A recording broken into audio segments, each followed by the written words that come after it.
Puji Tuhan, haleluya. Shalom, kawan-kawan yang dikasihi Tuhan Yesus. Gimana hari ini?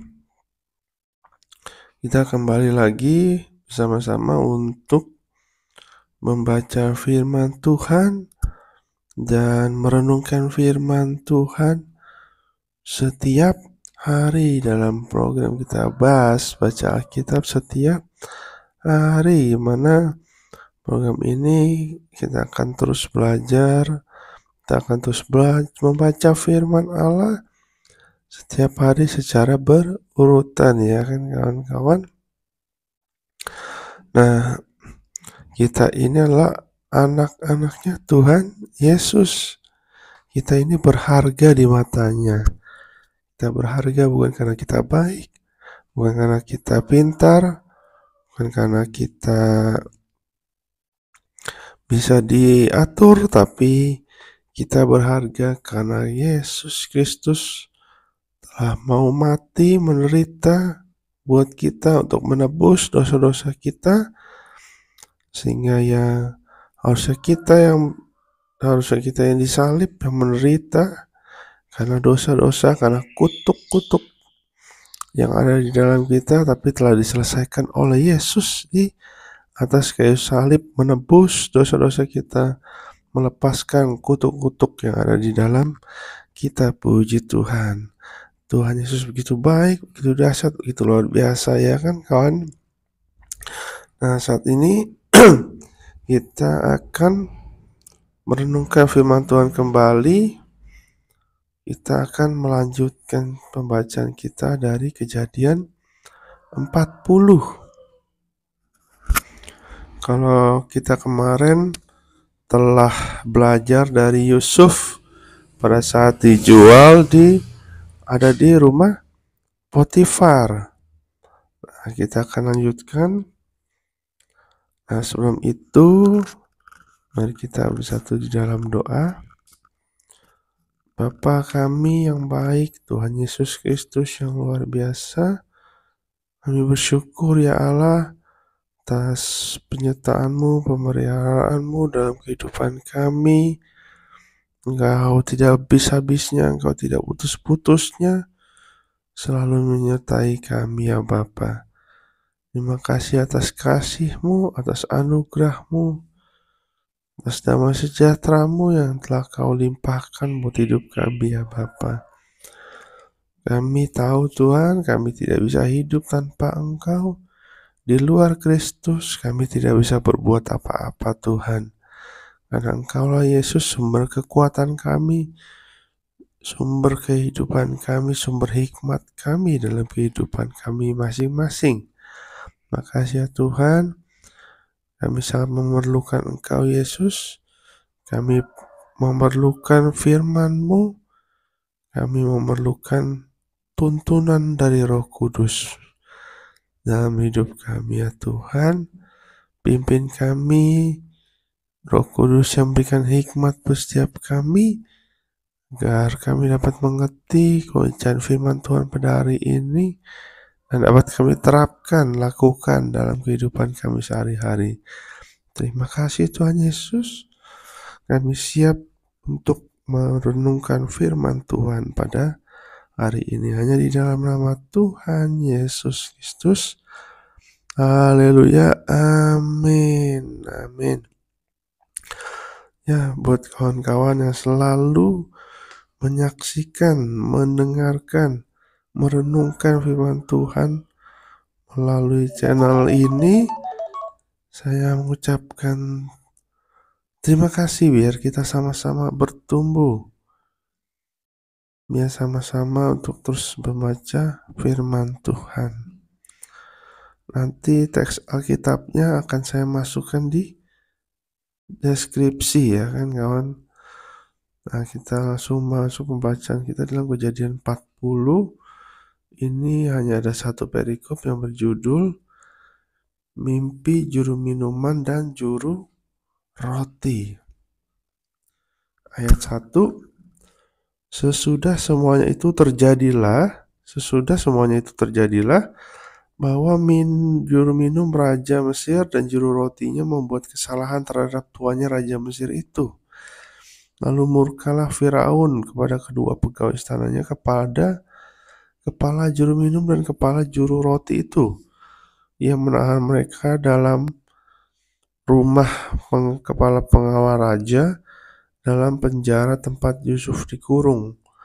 Kepala pengawal raja menempatkan Yusuf bersama-sama dengan mereka untuk melayani mereka. Demikianlah mereka ditahan beberapa waktu lamanya. Pada suatu kali bermimpilah mereka keduanya, baik juru minuman maupun juru roti Raja Mesir yang ditahan dalam penjara itu. Masing-masing ada mimpinya, dan satu malam juga, dan mimpi masing-masing itu ada artinya sendiri. Ketika pada waktu pagi Yusuf datang kepada mereka, segera dilihatnya bahwa mereka bersusah hati. Lalu ia bertanya kepada pegawai-pegawai istana Firaun yang ditahan bersama-sama dengan dia dalam rumah tuannya itu, "Apakah hari ini mukamu semuram itu?" Jawab mereka kepadanya, "Kami bermimpi, tetapi tidak ada orang yang dapat mengartikannya." Lalu kata Yusuf kepada mereka, "Bukankah Allah menerangkan arti mimpi? Ceritakanlah kiranya mimpi itu kepadaku." Kemudian juru minuman itu menceritakan mimpinya kepada Yusuf. Katanya, "Dalam mimpiku itu tampak ada pohon anggur di depanku. Pohon anggur itu ada 3 carangnya, dan baru saja pohon itu bertunas. Bunganya sudah keluar dan tanda-tandanya penuh buah anggur yang ranum. Ada di tanganku, dan di tanganku ada piala Firaun. Buah anggur itu kuambil, lalu kuperas ke dalam piala Firaun. Kemudian kusampaikan piala itu ke tangan Firaun." Kata Yusuf kepadanya, "Beginilah arti mimpi itu. Ketiga carang itu artinya 3 hari. Dalam 3 hari, Firaun akan meninggikan engkau dan mengembalikan engkau ke dalam pangkatmu yang dahulu, dan engkau akan menyampaikan piala ke tangan Firaun seperti dahulu kala, ketika engkau jadi juru minumannya. Tapi ingatlah kepadaku apabila keadaanmu telah baik nanti. Tunjukkanlah terima kasihmu kepadaku dengan menceritakan hal ihwalku kepada Firaun, dan tolonglah keluarkan aku dari rumah ini. Sebab aku diculik begitu saja dari negeri orang Ibrani, dan di sini pun aku tidak pernah melakukan apa-apa yang menyebabkan aku layak masuk ke dalam liang tutupan ini." Setelah dilihat oleh kepala juru roti betapa baik arti mimpi itu, berkatalah dia kepadanya, "Aku pun bermimpi juga. Tampak aku menjunjung 3 bakul berisi penganan. Dalam bakul di atas ada berbagai-bagai makanan untuk Firaun, buatan juru roti. Tetapi burung-burung memakannya dari dalam bakul yang di atas kepalaku." Yusuf menjawab, "Beginilah arti mimpi itu. Ketiga bakul itu artinya 3 hari. Dalam 3 hari ini, Firaun akan meninggikan engkau tinggi ke atas dan menggantung engkau pada sebuah tiang, dan burung-burung akan memakan dagingmu dari tubuhmu." Dan terjadilah pada hari ketiga, hari kelahiran Firaun. Maka Firaun mengadakan perjamuan untuk semua pegawainya. Ia meninggikan kepala juru minuman dan juru roti itu di tengah-tengah para pegawainya. Dan kepala juru minum itu dikembalikannya ke dalam jabatannya, sehingga ia menyampaikan pula piala ke tangan Firaun. Tetapi kepala juru roti itu digantungnya seperti yang ditakbirkan Yusuf kepada mereka. Tetapi Yusuf tidaklah diingat oleh kepala juru minuman itu, melainkan dilupakannya. Amin. Nah, kawan-kawan, ini cerita sudah sering kali kita dengar, ya kan? Apalagi di sekolah minggu. Tapi kita mau belajar lagi tentang kisah juru minuman dan juru roti. Nah, tiba-tiba ada satu dibilang juru minuman Raja Mesir dan juru rotinya membuat kesalahan. Di sini memang tidak dijelaskan kesalahannya apa. Tapi yang jelas mereka berdua membuat kesalahan sehingga Firaun marah dan mempenjarakan mereka bersama-sama dengan Yusuf, ya kan? Nah, akhirnya ini ada rencana Tuhan buat Yusuf, kawan-kawan, ya kan? Kenapa? Karena juru minuman dan juru roti itu dikasih mimpi oleh Tuhan, kan? Dia bermimpi dan akhirnya dia bingung karena tidak ada yang bisa menerjemahkan mimpi tersebut. Karena Yusuf dikasih hikmat, dikasih talenta gitu ya kan, karunia untuk membaca mimpi. Akhirnya dibacakan oleh Yusuf. Dan itu semua terjadi. Juru minuman pengawalnya diangkat kembali ke jabatan awalnya. Juru roti malah digantung, ya kan, sesuai dengan mimpinya. Nah, kita belajar di sini kawan-kawan bahwa Tuhan itu bisa ngomong kepada kita pribadi lewat mimpi. Tapi kita memang harus peka. Karena mimpi itu ada 3. Yang pertama memang mimpi dari Tuhan. Yang kedua mimpi dari setan. Yang ketiga memang mimpi dari pikiran kita sendiri.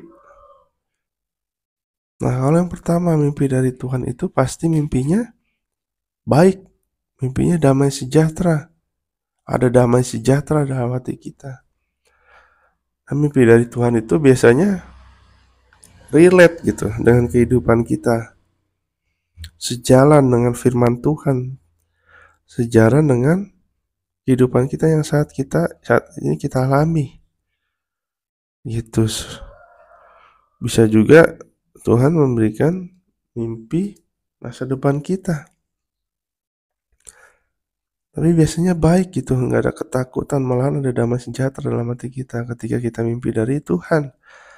Tapi kalau kita mimpi dari setan, otomatis mimpinya pasti yang ada buruk-buruknya. Apakah kita benci sama orang, atau mungkin ada hal-hal buruk yang terjadi sama kita, ya kan? Jadi biasanya mimpi dari setan itu ada ketakutan, ada kekhawatiran dalam hati kita setelah mimpi itu, kawan-kawan. Nah, kalau mimpi karena pikiran kita sendiri, itu pasti relate dengan apa yang kejadian pada hari itu. Karena mungkin dalam tekanan, ya kan, pikiran kita ditekan terus, akhirnya ke bawah-bawah mimpi.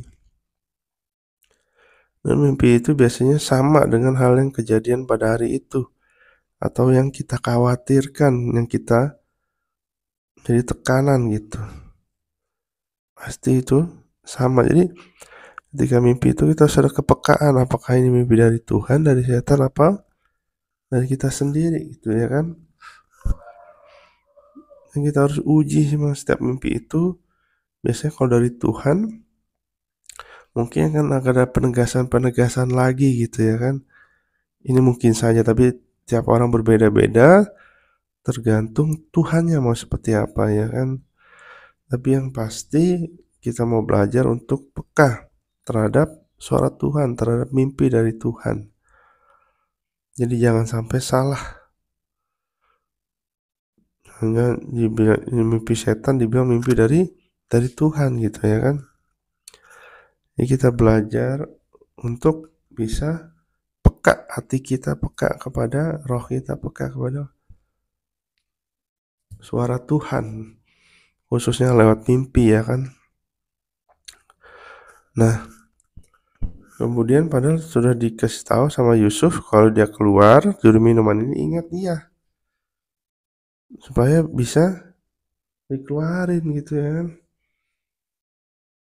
Karena ada talenta, ada karunia Allah di dalam Yusuf. Tapi kadang-kadang namanya orang susah aja ingat Tuhan, tapi kalau sudah senang Tuhannya dilupain, ya kan. Jasa-jasa orang terhadap kita dilupain. Saudara, setiap orang yang berjasa kepada kita jangan kita lupain.